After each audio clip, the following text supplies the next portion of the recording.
Hola, ¿qué tal? Buen día, ¿cómo andan? Espero que se encuentren muy bien. En esta clase vamos a hablar, en realidad vamos a continuar con los temas desarrollados en las semanas previas y concretamente vamos a hacer una especie de trabajo comparativo abordando una pregunta. La pregunta es acerca del origen del Estado. Si el Estado se conforma o se forma en base al consenso o en base a la coerción guión violencia. ¿Sí? Esa es la pregunta fundamental de este eje temático.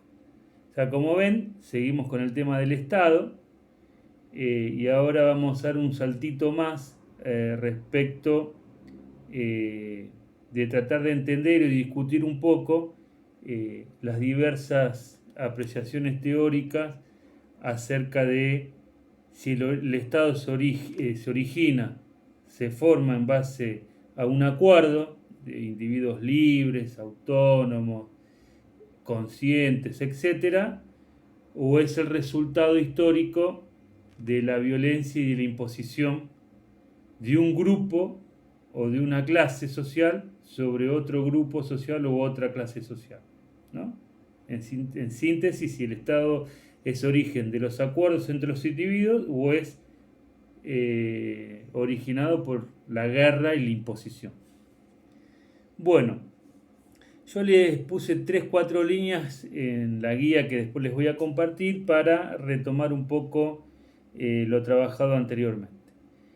Eh, Según Hobbes, que es un autor liberal,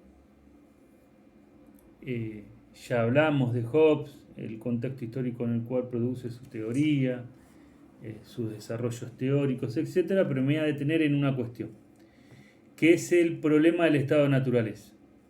Ustedes ya saben que Hobbes sostiene que los hombres, por naturaleza o por definición, son personas o somos egoístas, competitivos, pendencieros, y que nuestro único fin es llegar a los objetivos que cada uno de nosotros nos trazamos y que son objetivos que nos trazamos en función de nuestros propios intereses, ¿no?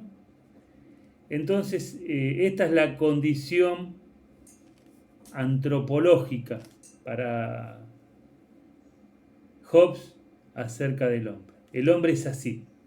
Bien. Entonces este hombre o estos hombres en estado de naturaleza, que es un estado en donde todos los individuos son libres e iguales, ¿sí? eh, en donde no hay ningún tipo de restricción para el uso de mi libertad, en un estado de esa característica, con hombres con las características que dijimos anteriormente, va a llevar a una situación de guerras de todos contra todos o al choque de unos hombres contra otros hombres y a el desarrollo general de una situación de guerra civil, ¿sí? De una guerra de todos contra todos. Entonces, supuestamente, los hombres que son racionales, que piensan en sus objetivos, etcétera, etcétera, etcétera, se dan cuenta de que en estado de naturaleza es muy lindo vivir porque todos somos libres, pero esa situación conduce a un contexto de violencia permanente y de guerra de todos contra todos. Y por lo tanto estamos todos permanentemente amenazados en nuestras vidas y nuestras propiedades. Y que si queremos gozar de nuestras propiedades y de nuestra vida, lo que nos conviene, según Hobbes, es que formemos el Estado. Creemos, hay que crear, producir el Estado. Y ese Estado se produce por medio de un pacto, de un contrato, ¿sí? Bien, ahora vamos a retomar un poco Weber, que es otro autor que ya venimos trabajando, que respecto de esto tiene apreciaciones muy lúcidas e interesantes desde mi punto de vista. ¿Por qué? Porque Weber dice, tiene razón Hobbes en un punto. El Estado es la fuerza. El Estado para existir tiene que tener, entre otras características, ya lo discutimos, el monopolio exclusivo de la fuerza. Debe reclamar para sí que solamente ese Estado puede monopolizar la fuerza y usarla legítimamente. Entonces, en esto hay una coincidencia total entre Hobbes y Weber. Hobbes también dice, el Estado tiene que reclamar el monopolio de la fuerza porque si no, no hay Estado. Ahora lo interesante es que mientras para Hobbes ese monopolio de la fuerza, o sea, el Estado se crea por medio del consentimiento del acuerdo de los individuos libres, Weber dice, momentito, el Estado no tiene su origen en un contrato o en un pacto. Eso es idílico, eso es un cuento de fantasía, dice Weber. Porque históricamente el Estado moderno, el Estado capitalista, surge en base a guerras civiles, ¿sí? En donde un bando derrota al otro y el bando triunfador impone su voluntad al bando derrotado. Por lo tanto, el origen de la formación estatal no es el consenso, sino la fuerza, la violencia. El Estado surge como resultado de una lucha política, de una lucha en el terreno militar, y los ganadores imponen a los vencedores, los vencedores imponen a los derrotados, ¿sí? A los vencidos, sus intereses, su perspectiva a través de la conformación de un Estado. Y ese Estado tiene monopolio de la fuerza. O sea que el Estado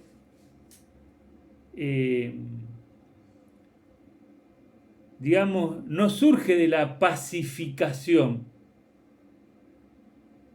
¿sí? De la comunidad, sino que el Estado surge como una imposición, es decir, con la perspectiva de la violencia y la imposición a la sociedad.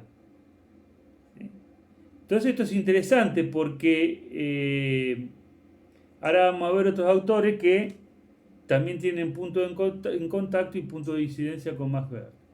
Bien, entonces esto tiene que quedar claro entre los fundamentos del origen del Estado para uno, Hobbes, y los fundamentos del origen del Estado para otro, Weber. Weber claramente dice, el Estado se funda en la fuerza, en la violencia.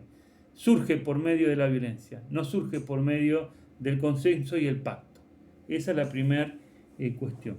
Yo acá ahora estoy mirando el manual que ustedes ya tienen y van a tener que trabajar, en algunos casos releer también, desde la página 99 a la 112. ¿Sí? Ahí igual yo se los voy a anotar o se los voy a escribir cuando les mande la guía para que trabajen. Bien, eso es un punto. Después ya saben que las características de todo Estado es el monopolio de la fuerza, una burocracia de carácter permanente, un territorio, etcétera, etcétera, etcétera. Hay una pregunta que está en la guía que no se enrosquen mucho porque tiene que ver con retomar cosas que ustedes ya saben y apunta a que contextualicen un poco el surgimiento del Estado moderno, ¿sí? Del Estado capitalista, ¿no? Ya sabemos que el Estado no es un hecho natural, no es producto de la nada, sino que es un producto de un desarrollo histórico que tiene que ver con el desarrollo de las sociedades, ¿sí? Y en ese sentido tienen que discutir un poco o escarbar un poco el contexto histórico en el cual el Estado moderno surge, y van a tener que tomar como ideas centrales esto que ya discutimos varias veces, que tiene que ver con la transición del feudalismo al capitalismo. Y volvemos a la línea de tiempo de la primera clase. Esclavismo, feudalismo, capitalismo. ¿Qué vendrá después? No lo sabemos. Ninguna formación social es eterna, sino que es históricamente transitoria. El esclavismo nació en un momento, se desarrolló y se derrumbó. Fue suplantado por la formación social feudal, que tiene otras características de funcionamiento y otras leyes sociales de funcionamiento. Bueno, también un día nació, se desarrolló y se derrumbó. El capitalismo por ahora es el sistema social en el cual vivimos nosotros, pero como toda formación histórica social es transitoria, no es eterna. Entonces, si esto es así, porque ya lo sabemos, lo discutimos cuando armamos la línea de tiempo, el contexto histórico en el cual surgen las ciencias sociales, ahora ustedes van a tener que discutir un poquito este Estado moderno, ¿sí? Que tiene monopolio de la fuerza, una burocracia permanente, un territorio, etc. ¿En qué momento histórico surge? ¿Sí? Bien, y van a tener que, de nuevo, insisto, hacer la lectura y desarrollar ese contexto histórico, que tiene que ver con el fin del feudalismo y el nacimiento del capitalismo, con esa transición. Hasta ahí, porque si no les voy a presentar la respuesta, ¿no? Directamente. Tercer eje de la guía.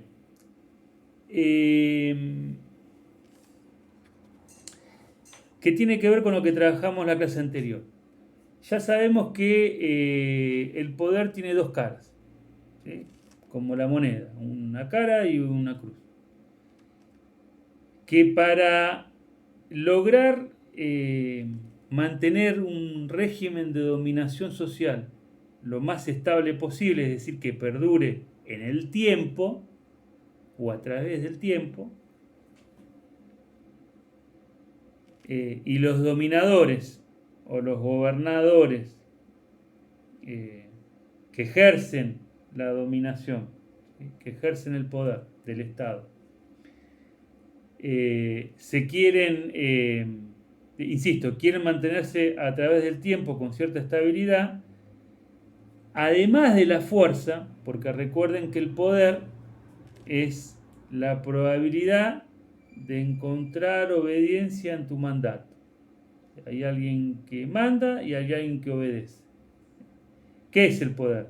Bueno, que el otro acate mi orden, pero es una probabilidad, dice Weber. Puede ocurrir que lo haga o puede ocurrir que no lo haga. Entonces, para asegurarme, o los dominadores para asegurarse el cumplimiento del mandato, tienen el monopolio de la fuerza, de la violencia. ¿Sí? Entonces, Weber dice, el poder es, en un punto, fuerza, violencia, porque para imponer la voluntad a otro, o a otros, o a un grupo social o a una clase social, es fundamental detentar, tener ese monopolio de la fuerza como razón última para encontrar obediencia. Por ejemplo, impuestos, ¿no? Viene de imponer, o sea, el Estado, que tiene una burocracia, ¿sí? Permanente de funcionarios, que tiene el monopolio de la fuerza, eso hay que sustentarlo con recursos materiales. ¿Sí? Los tanques, las ametralladoras, los aviones, no vienen del cielo, son recursos. Bueno, el Estado recauda esos recursos sobre la población que domina, ¿no? A través de los impuestos. Impuesto viene de imponer. Entonces, Nadie nos pregunta si nos gustaría pagar. Hay que pagar. Ahora, ¿qué pasaría si de golpe porrazo, a partir de mañana, todo el mundo deja de pagar impuestos? El Estado se queda sin recursos. ¿Cómo adquiere los medios de coerción? Las armas. ¿Cómo paga los salarios a sus funcionarios permanentes, a los policías? ¿Eh? Una crisis si pasa eso. Hay un principio de disolución estatal. Bien, entonces como hay que pagar impuestos, nadie nos pregunta, si no pagamos impuestos, viene la coerción. ¿Sí? No te mandan un paredón, pero el Poder Judicial, que es un poder del Estado, que tiene una burocracia permanente, que son los jueces, los secretarios, investigan, hacen un juicio y confiscan tus bienes. Entonces, usted tiene que pagar, entonces ejercemos la violencia, la coacción. No te mandan un tanque a la puerta de tu casa, pero es como si te lo mandaran, ¿sí? Porque no queda otra que pagar. Bien, entonces el poder es fuerza, es violencia, es imposición. Ahora dice, bueno, como es probable que el que tenga que obedecer, obedezca, si no lo hace, porque es posible que no lo haga, tenemos la fuerza por obligarlo a hacer. Pero un régimen social y político que se asiente en el ejercicio del poder a pura coerción es insostenible en el largo plazo. ¿Por qué? Porque todo el mundo dice, acá nos está imponiendo, nos imponen esto, nos imponen aquello. Hay una imposición. Y eso genera resistencia, porque el poder implica la resistencia, porque si no, en vez de ser la probabilidad de encontrar obediencia, sería la seguridad de encontrar obediencia. No, es la probabilidad. Puede ser que sí, puede ser que no. Y si puede que sí o que no, es porque implica en la otra parte que debe obedecer la resistencia. ¿A quién? A quien manda o a quien da una directriz, una orden. ¿Sí? Entonces Weber acá introduce el planteo de la legitimidad, del consenso. Entonces, de lograr consenso, ¿sí? Que esta palabra consenso lo utiliza Gramsci en realidad, bueno, de lograr consenso en los dominados. Que los dominados acepten por propia voluntad el gobierno o los mandatos de los dominadores. Entonces ahí introduce esta idea de la legitimidad. ¿Sí? Entonces, poder es fuerza, violencia y legitimidad. El ejercicio del poder del Estado implica el desarrollo de estas dos perspectivas del poder, la fuerza y la legitimidad. Si los que gobiernan o los que dominan o los que están en el aparato del Estado logran crear un consenso, una legitimidad en los dominados acerca de las acciones de gobierno y de los mandatos de los dominadores, tendremos un régimen político y social con cierta estabilidad, porque hay una aceptación, un consenso, una adhesión, ¿sí? A quienes dominan o quienes gobiernan. ¿Se entiende la idea? Podemos decir, por ejemplo, que un punto o un hecho en donde se genera legitimidad o la población legitima a los dominadores en el Estado moderno capitalista son las elecciones. Una vez cada 4 años elegimos a quien nos gobierna. ¿Sí? Entonces, si lo elige el 100% de la población, bien, para quienes gobiernan o quienes ejercen el poder del Estado, uno puede decir, lograron generar consenso, legitimidad política en el ejercicio del poder. Entonces, no es que tengan un cheque en blanco, pero uno podría hipotetizar de que el uso de la fuerza quedaría como último recurso porque hay legitimidad. Esto le da estabilidad a los regímenes políticos y sociales. Cuando la legitimidad se empieza a esmerilar, a agotar, a desgastar, ¿no? Empieza a aparecer la otra cara que siempre estuvo, no es que nunca, siempre estuvo, pero se empieza a visualizar más la otra cara del poder. El poder es la fuerza. El poder es la violencia.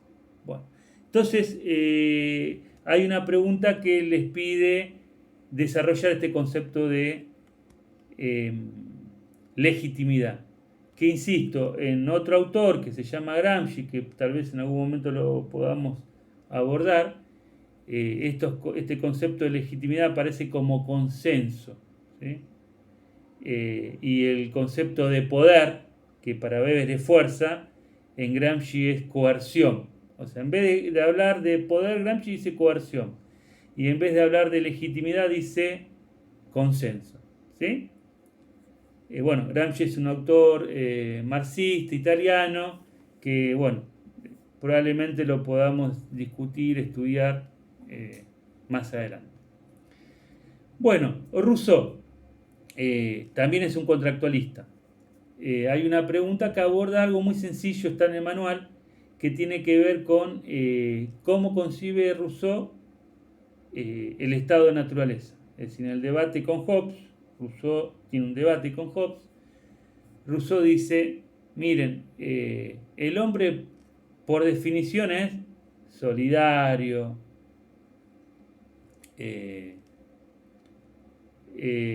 no es conflictivo, no es competidor. Uno dice, bueno, entonces plantea o define o tiene una concepción antropológica del hombre diferente a la de Hobbes. Sí, la tiene y es una posición totalmente opuesta. Entonces, para Rousseau, lo que sería el buen salvaje, el hombre en estado de naturaleza, donde todos éramos iguales, donde no había propiedad, donde no había dominación, donde no había dominados ni dominadores, era una sociedad igualitaria. Entonces, el hombre en estado de naturaleza era un hombre que vivía en paz. Era una sociedad en paz, ¿sí? Una sociedad sin conflicto. En cambio, para Hobbes, en el hombre en estado de naturaleza es la guerra civil, la anarquía, la guerra de todos contra todos. Bien. Entonces,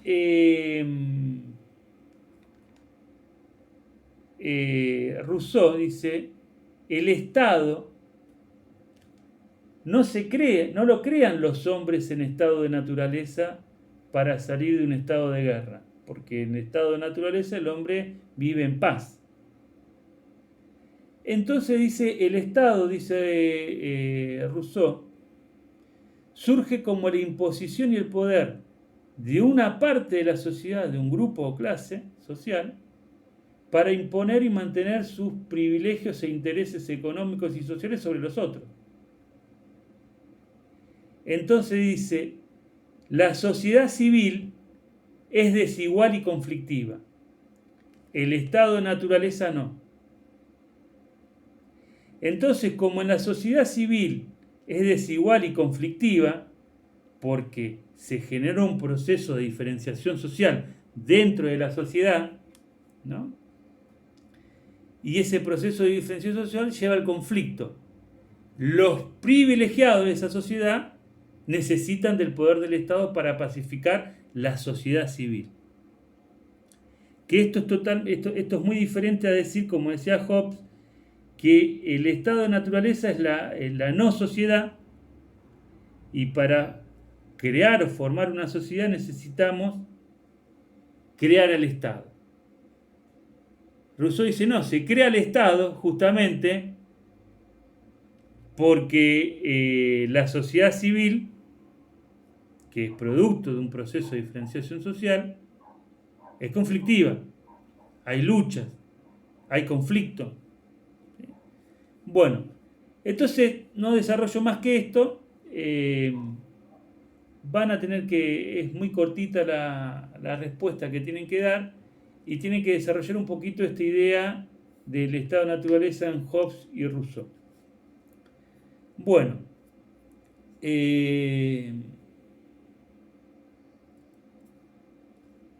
la última pregunta viene a relación con, de nuevo, el origen del Estado. Ahora en la teoría marxista, el Marx. Ya sabemos que Weber dice el origen del Estado es la fuerza. No jodamos, no idealicemos, no pintemos de rosa al mundo, porque el Estado es fuerza y surge por la fuerza y surge como un hecho violento, no como un consenso o como un acuerdo. Bien. Marx, retomando esta idea, o al revés, Weber retoma la idea de Marx, ¿no? Plantea que el Estado, que todos los estados a lo largo de la historia, ¿sí?, no solamente el Estado moderno capitalista, sino el Estado monárquico de la última fase del desarrollo del feudalismo y los estados esclavistas. Todos los estados, ¿sí?, son el resultado de un proceso de diferenciación social en esas sociedades y de acumulación de un sector de la sociedad, de acumulación de recursos y de riquezas de un sector de la sociedad, que para mantener esa acumulación de riquezas y de recursos explota a otra parte de la sociedad. Entonces acá vienen los conceptos que ya trabajamos de clase dominante y clase dominada. ¿Sí? Es decir, ¿cuándo pueden surgir las clases? Es esta diferenciación social. Pregunta.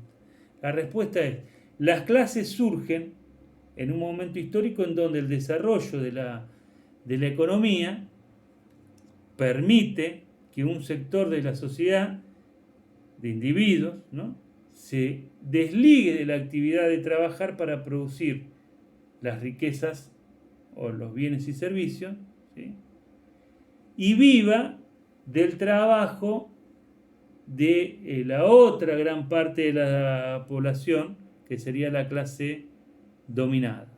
Es decir, la clase dominada o explotada trabaja, produce la riqueza, la clase explotadora se apropia de la riqueza producida por la clase explotada, a través de diversos mecanismos económicos que nos vamos a explicar acá.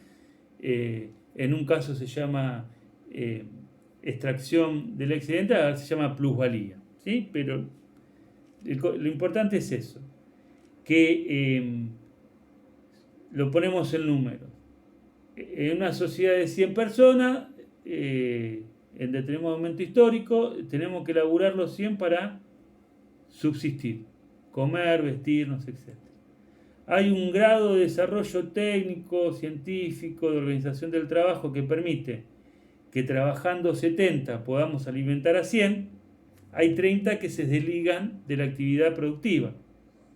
Y ahí vienen estas ideas de, o estos planteos, estas ideas de el ejército, ¿no?, los chamanes, el que dirige el Estado, ¿no?, el ejército. Entonces, bueno, si el ejército no produce, consume, ¿no? Y vaya si consume, porque además de darle de comer hay que producir los recursos económicos y los armamentos que utiliza ese ejército, ¿correcto? Entonces, solamente pueden surgir las clases sociales cuando hay un grado de desarrollo, lo que se llama más de las fuerzas productivas, ¿sí? Avanzan las fuerzas productivas, la economía es más productiva, ahora se puede, insisto, con el trabajo de 100 personas alimentar a 150, bueno, y se crea esa burocracia estatal, etcétera, etcétera, etcétera. Bien, ahora esos que no trabajan, si no logran consolidar su dominación económica en una dominación política, traen una situación de inestabilidad permanente. Entonces tienen que crear el Estado. Tienen que crear un poder que está por encima de la sociedad, ¿sí? Una fuerza, ahí está Weber de nuevo, que representa, dice Marx, los intereses económicos, sociales y culturales de la clase dominante. Es decir, el Estado surge como una necesidad de la clase dominante de mantener y perpetuar su dominación social sobre la base de la violencia o sobre la base del consenso. Pero tiene que perpetuar la dominación social. Entonces el Estado tiene un carácter de clase para Marx. No es el Estado de todos. No. Todo Estado tiene una misión histórica. Defenderlos, ser el instrumento, el arma por el medio del cual, o una de las armas por el medio del cual, la clase dominante perpetúa y reproduce su dominación social. Bueno, veo que llevamos 30 minutos, no me quiero extender más. Nos vemos en la semana. Espero que les haya servido estas breves palabras, esta introducción, para empezar a hacer la lectura y empezar a resolver la guía. Les mando un saludo a todos. Chau, chau.